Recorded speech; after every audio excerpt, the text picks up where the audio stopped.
Hi, Jim Genzano here. I'm the man behind the camera on this YouTube channel. I'm also the author of the Stranger World novels.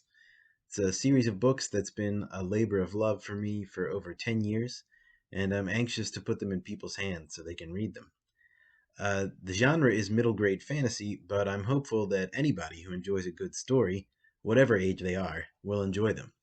The first book in the series, Tree and Beast, was published in 2020 and is available now in paperback, hardcover, and ebook formats.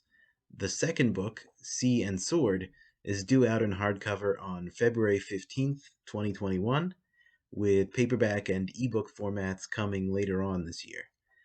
The hardcover edition is available for pre-order right now. And that's on barnesandnoble.com. So in celebration of that, I thought I'd read you the first chapter of the new book. It does contain some spoilers for the first book, so you should click the link in the description, buy that book, read it, and then come back and watch the rest of the video. I'll wait.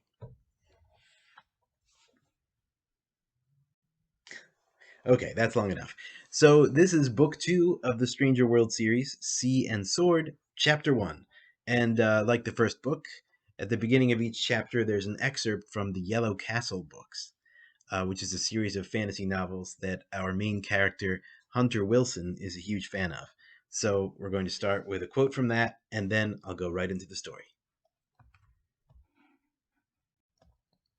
Chapter 1. Magic isn't a hobby, Celestar shouted.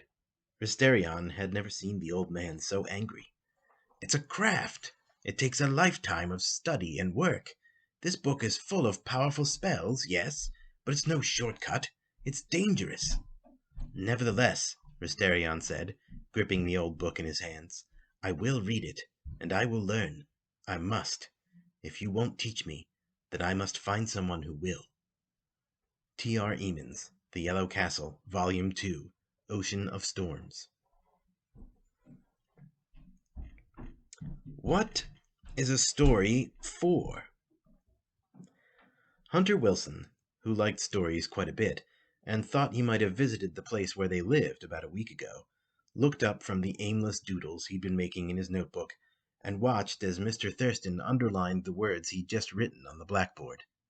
Mr. Thurston turned around and looked at the class, eyebrows raised. What are they for, these things we're reading? Mr. Thurston had a small salt and pepper beard and thinning hair of the same coloring. He wore glasses that seemed much too small for his head. Just now he was tilting the glasses up onto his forehead, which is where he usually wore them when he wasn't writing on the blackboard or reading. He always kept a thin, worn black leather case for his glasses in the chest pocket of whichever of his many plaid button-down shirts he was wearing at the time, but he never seemed to actually put the glasses in the case. He was also wearing tan slacks. Hunter couldn't remember ever seeing the man not wearing tan slacks. Come on, let's have it, Mr. Thurston continued, when no hands seemed to be going up. What do you say? Don't be shy. I want to hear what you think. No answer is a wrong answer. Well, within reason. Hunter made an effort to pull himself out of the gray fog he'd been living in for the past week and dredge up an answer for Mr. Thurston's question. It was the first thing he'd heard in a long while that actually made him vaguely interested in participating in life. After all, it was hard to be interested in this world, when you'd found a way into another, much more exciting one, only to have that way closed to you, maybe forever. Maybe the question seems stupid to you, Thurston went on, and maybe a lot of the questions I ask seem stupid to you, Mr. McPherson. Tim McPherson looked up a bit guiltily from something he'd been scrawling in his notebook. There was some scattered chuckling, and Hunter was glad he'd just stopped doodling himself. But there's a reason for that, and it's not that the question actually is stupid. A lot of fundamental questions seem unnecessary to ask because we take what they're asking for granted.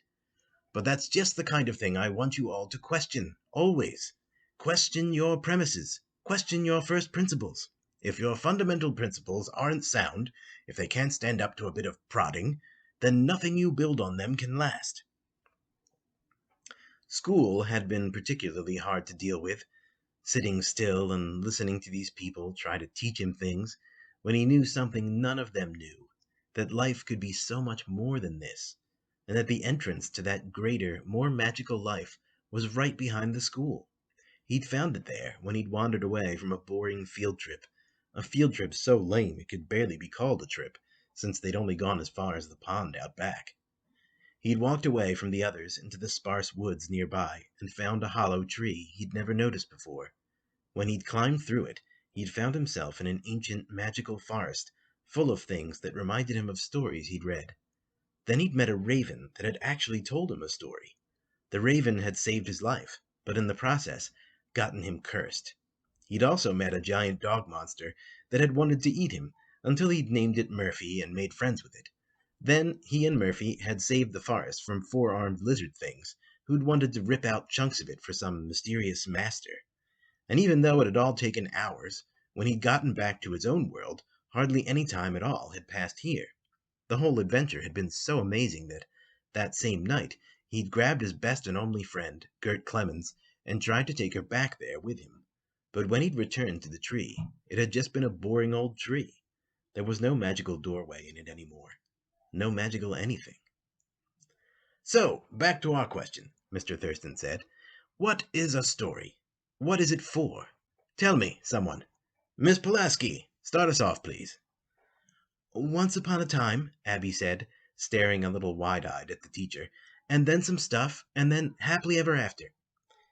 That's a classic story structure, yes, but what does that structure do? Why are stories shaped that way? Yes, Miss Yaxley.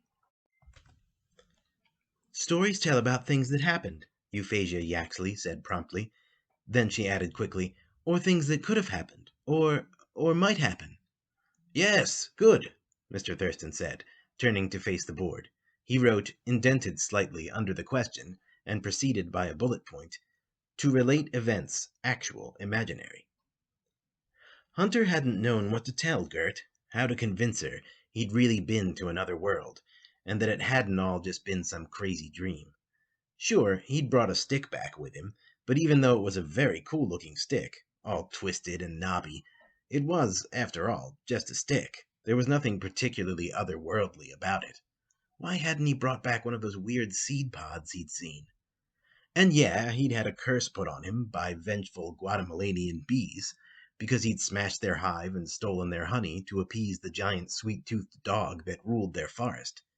So every once in a while, a bee would pop out of some unlikely place on his body and, like as not, viciously sting him before buzzing angrily away. Hunter was pretty sure the curse even extended to his dreams, because the bees were there, too. He'd be taking a pop quiz on a subject he knew nothing about, only to discover he was naked, and also late for his next class, and all of a sudden a bee the size of a microwave oven would zoom out of his nose and spiral around his head.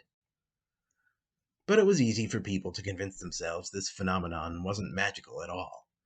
At lunch one day, Gert saw a bee fly out of Hunter's mouth when he opened it to take a bite of his peanut butter and jelly sandwich. But all she had to say was, "That's crazy. It's like you're infested or something. You should shower more and brush your teeth like twice a day." Then she suggested that Hunter go shake hands with Amelia Frederick, make one crawl on her, and see what she did.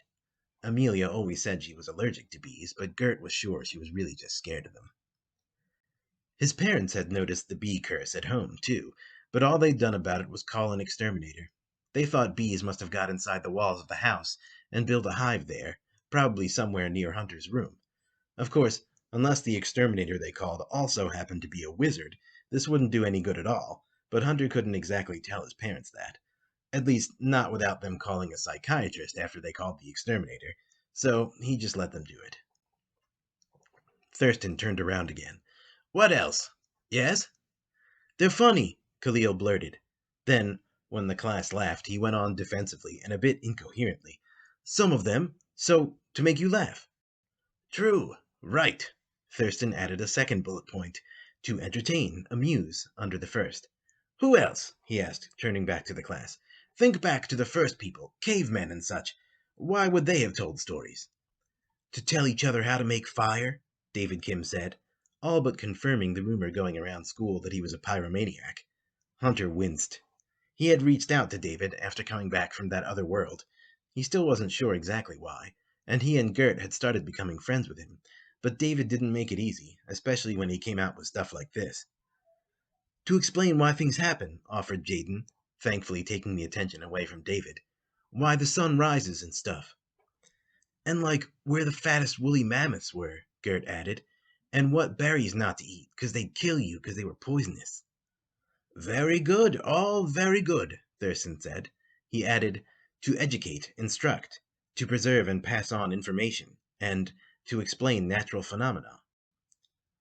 Of course, he'd been back to the tree since that first day, plenty of times. In fact, the very next day, during lunch break, he'd slipped away and run into the woods, because he'd decided the tunnel only opened when one person was present, and it was because he'd brought Gert that it had been closed the night before. But no, it was still just a tree.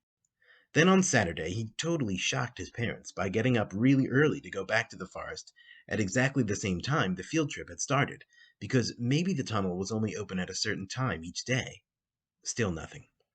He'd spent most of that morning sitting in the bole of the tree, waiting for something to happen, but all he'd gotten for his trouble were some ants to go with his bees. He'd brushed them off and trudged home. They tell you what to do and what not to do, McPherson said. Yes, yes, Thurston agreed. He added, to establish and inculcate societal rules, ethics, taboos. He looked at what he'd written, then said, Inculcate is a fancy word that I paid another school a lot of money to teach me. It just means, well, he erased inculcate with his hand, to general laughter, and wrote in its place, teach. There, that works just as well.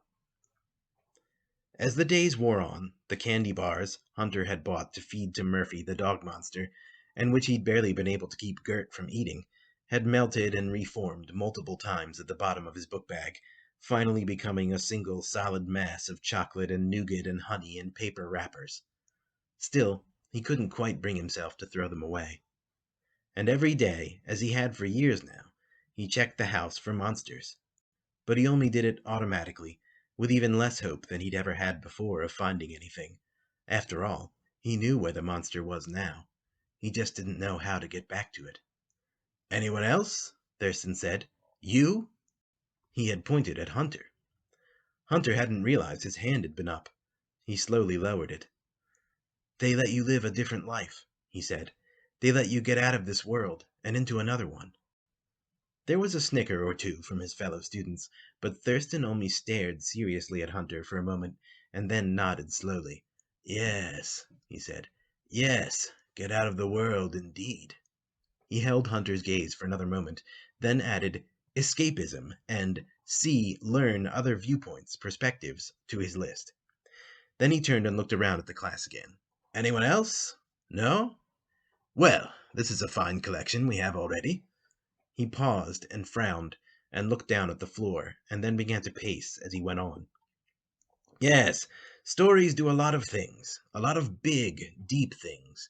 Through stories, the dead speak to us, tell us their secrets, how they thought, how they lived, what they believed, what they ate even. Stories are an attempt to give structure and meaning to life. Stories create other worlds and populate them with other people, and through examining them, we come to understand our world and ourselves.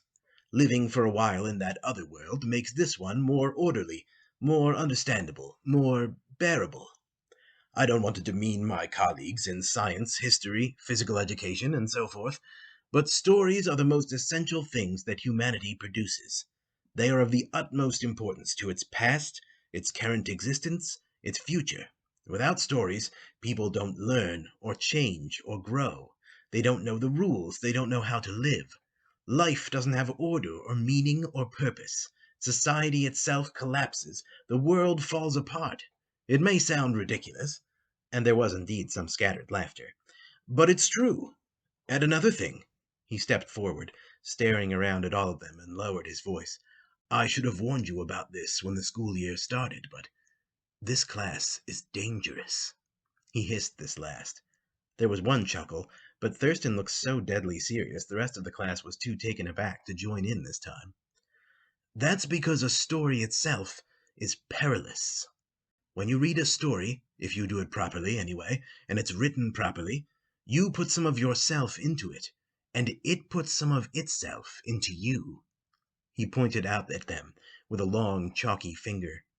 "You're not the same person when you're done. Not at all." There was a pause. He stared at them all in silence. Then he lifted his hands up in a kind of shrug. "But," he went on, going back to his normal voice and leaning back on his heels, "sadly, these days, there aren't many great storytellers left, it seems. I have to dig pretty far back into the past to put together a good reading list for you people." He smiled. "To tell you the truth, my teachers and my parents said the same kinds of things to me when I was your age. The kids these days, maybe they were a bunch of old fogies, and maybe I've become one of them. But I don't think so. I think things have changed. I think it's true now. There's no imagination anymore, no fire." He held up a clenched fist for emphasis. "Nobody with a new story worth telling. No stories with the power to change you, or with anything in them worth changing yourself for. It's a tragedy, is what it is. A damn tragedy." He stopped speaking. Hunter glanced over at Gert. She was looking at him with her mouth open in a big grin and her eyebrows raised. "Damn," she mouthed at him silently. Hunter smirked at her. Then the bell rang into the sudden silence, and the whole class jumped. "And on that oh-so-positive note," Mr. Thurston cried, over the tremendous noise of everyone getting up and putting their things away at the same time, "I shall bid you all adieu. Please read the next count them, 3 chapters of your text before we meet again, and if you have not done so, please do not return. Good night, ladies and gentlemen. Good night, sweet ladies. Good night, good night. May you all become writers, and write the next great American novel that cranky old English teachers like me are pining away for so tragically. Mr. Wilson, do stop by, won't you, before you leave?" Hunter swerved away from the door and back towards Mr. Thurston, who was walking to his desk. David and Hunter exchanged a wave, but Gert rolled her eyes at Hunter meaningfully as she passed him. He stuck his tongue out at her. His face was burning a bit. Everybody already thought he was Thurston's pet, and this wouldn't help. Plus, he had another class to get to, and chapters to start reading. So he waited a little impatiently, while Mr. Thurston rummaged in his desk drawer for something, and everyone else disappeared from the room. Finally, Mr. Thurston popped back up with a book in his hand. "Ah," he said, "here it is." He handed the book to Hunter, who accepted it curiously. It was a beaten-up, dog-eared paperback with yellowed pages. The cover illustration was done in shades of blue, and it was a picture of a queenly woman looking into a mirror, her back turned to the viewer. But somehow the mirror only reflected the back of her as well, and her face was nowhere to be seen. In white type at the bottom of the cover was written T.R. Emons. At the top was The Yellow Castle, Volume 6, A Way of Glass. "You found it!" Hunter cried, almost jumping with excitement. He opened the book. Hunter and Mr. Thurston were both huge fans of the old out-of-print fantasy series, The Yellow Castle, but neither of them had ever been able to find the final volume, until now. "I did," Mr. Thurston said with a smile. "I hope you don't mind that I read it first before passing it along to you. It's quite interesting. I'm very curious to hear what you think." He sat down behind his desk and went on almost to himself as Hunter, barely paying attention, began to read. "You know, T.R. Emons was born right here in this town. The place used to be a veritable font of creativity. I don't know what's happened to it, or what happened to Emons, for that matter. You might have noticed the author bio is lacking in detail, besides the man's birthplace, of course, and I haven't been able to dig up much in old newspapers and such. This was all pre-internet, if you can imagine that. Anyway, Emons had always been a bit of a recluse, but one day he just seems to have vanished entirely. There's actually even some question whether he was a he. There's a theory that T.R. Emons is just a pen name that a woman was using so publishers would consider her work, a bit of trickery that sadly women still have to resort to sometimes. Hunter said. He was already on the second page of the book. "Well, don't read it all right here and now," Mr. Thurston protested, though he looked pleased. "You can take your time with it, although I'll want it back before the year's out." His face changed and he leaned forward. "I thought it might help you on your journey." Hunter stared at Mr. Thurston with sudden suspicion, trying to interpret his strange expression. "My journey?" Yes, you know, your journey through life, to become a great writer. I hope, anyway. Well, off with you, miscreant. Off, I say. Mr. Thurston flailed his arms, shooing Hunter away. Read and write and write and read, and perhaps stop for lunch and bed at some point or other, if you must. Hunter nodded and waved absently. He pushed the door handle down with his elbow and shoved his way out into the hallway, dodging the between-class traffic with practiced ease as he continued to read. He was still stuck here, on this side of the glass, trundling along the same old groove, heading for his next boring class. But in a way, he was already gone. And there you go. That's chapter 1 of Sea and Sword. Like I said, the link to pre-order the hardcover version of Sea and Sword is in the description. It's on Barnes & Noble, and it will be released February 15th, 2021. And then the paperback and ebook editions will be coming later this year. I'll definitely post about those when they're on the way. So there you go. Thanks for listening. Bye.